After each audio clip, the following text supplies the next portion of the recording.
Hey everyone, today I'll be quickly sharing a project that I've worked on recently. With all this extra time at home, I decided to finally learn soft surface modeling or digital sculpting.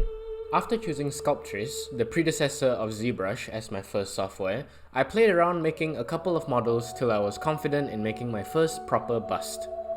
I chose the MVP of the Lord of the Rings trilogy, of course, Samwise Gamgee the Brave. Confound it all, Samwise Gamgee! Have you been eavesdropping? I ain't been dropping no eaves, sir, honest. For this bust, I downloaded another software called PureRef to overlay references on the screen while I sculpted.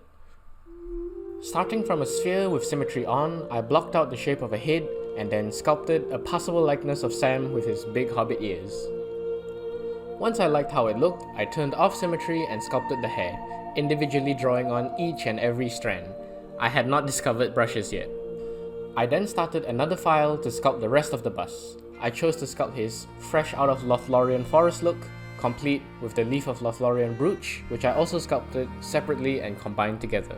I then quickly modeled up a Celtic looking base in Fusion 360 and exported it as an STL.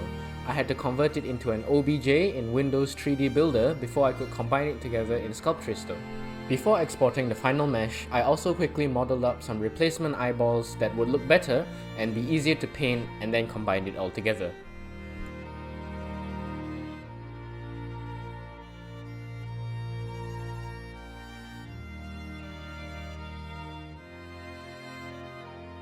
I then printed it out at a 25 micron layer height on my Prusa SL1 MSLA 3D printer in a nice azure blue resin. And once it was dried and cured in the curing and washing station, it was ready for painting. To paint it up, I first taped it onto an old failed print as a painting handle, and painted it black. I then airbrushed white just from the top to simulate shadows. This will show through the paint and add depth to the final piece. For the base, I masked off the model and painted it a red-brown to simulate wood. After that, I used masking tape to mask places I didn't want paint to go and airbrushed on all the base colors and sealed it with a gloss coat. I then hand painted the rest of the details, dry brushed the hair, gave the whole thing a dark paint wash and airbrushed on a matte coat to seal it. After painting the eyes very carefully, I painted a layer of clear floor polish to seal and gloss the eyes. I also applied it to the shiny brooch before painting on the silver.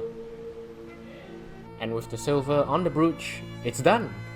I did end up having slight paint cracks because I didn't wait for the bottom layers to dry fully, but it's not noticeable enough to warrant a full repaint. I had a ton of fun with this one and learned so much new stuff.